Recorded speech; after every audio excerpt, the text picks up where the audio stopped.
In today's video, I'll be introducing you to Git and GitHub and how these two softwares differ. So what we're going to do is we're going to install Git. If you're using Windows, in this case, I'm using a Windows machine. So you're going to say Git for Windows. I'm sure that the first search result is going to be this one. You can either choose to say click here to download the latest 64-bit, or you can choose the standalone installer. In this case, it's better to look for the standalone installer because maybe your PC is not 64-bit, it's 32-bit.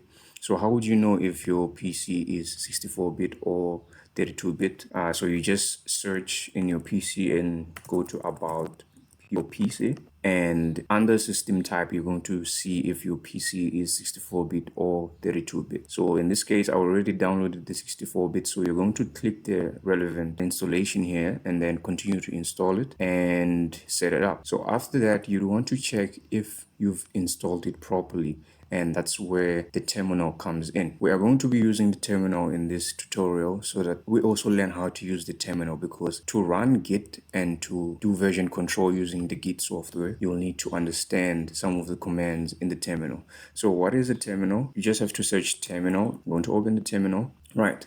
So the terminal is an alternative to what we call the graphical user interface. So what is the graphical user interface? This is the graphical user interface. So that means the folders that you see, the clicks, so double clicking and right clicking. So this is the graphical user interface.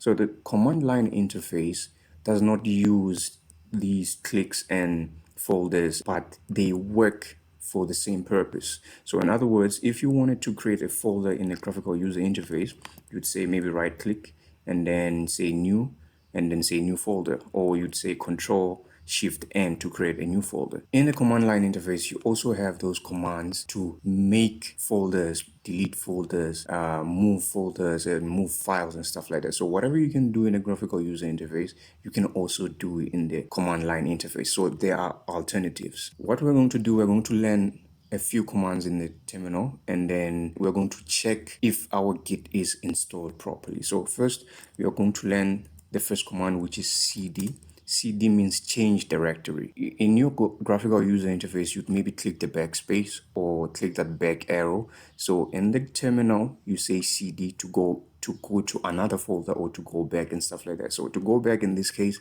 you'd say cd ... So look at this. We are in C users, and so Maswanga in OneDrive, desktop, playground. So this means that we are inside a folder called playground, which is inside desktop, which is inside OneDrive. So if you want to go back to desktop, this means you're going to say cd ... and now it tells us that we are now inside the desktop, which means it's the same as me being here. So we are on the desktop, right? So let's say we wanted to create a new folder in the desktop. We're going to run another command and we're going to say mkdir, which stands for make directory. So make directory is going to create a new folder, so which is named new folder. So we're going to click enter, and now it's going to tell you that you've created a new folder, and then it gives you the time that you've created the folder and stuff like that. We are still in the desktop though. Let's just prove if we've created the folder. Now you see that in our desktop, we now have a folder called new folder without even using the graphical user interface. So that is how we create a folder using the command line interface or the terminal.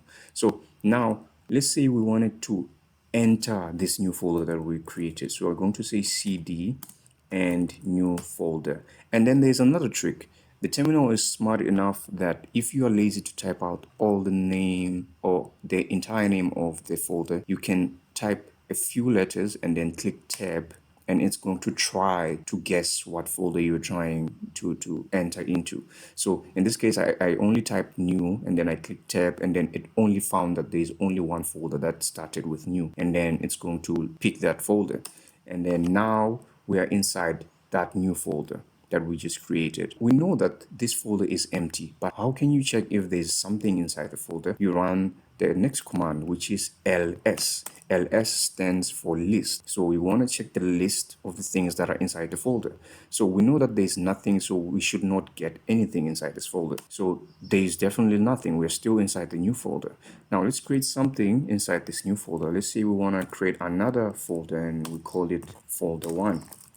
also tells us that we created another folder. Now, when we run the ls command, we should get that inside the new folder, there is now folder 1. This is how we run some of the commands in the terminal that are similar to what you can do in the graphical user interface. So now let's go back, because our main mission for using the terminal was to check if we've installed the Git software properly. So we're going to say cd, although this is not necessary to go back, but I want us to be in desktop. We're now on the desktop. So to check if your Git was installed properly, you're going to say git -- version, and you are supposed to get this message. Your version may be different to this because I downloaded my Git software like a while ago, but you're supposed to get Git version, and then it gives you your version number and then Windows, whatever this is. If you get an error message or something else that doesn't resemble any of this, just know that maybe your installation was not probably done right. How can we link Git and GitHub?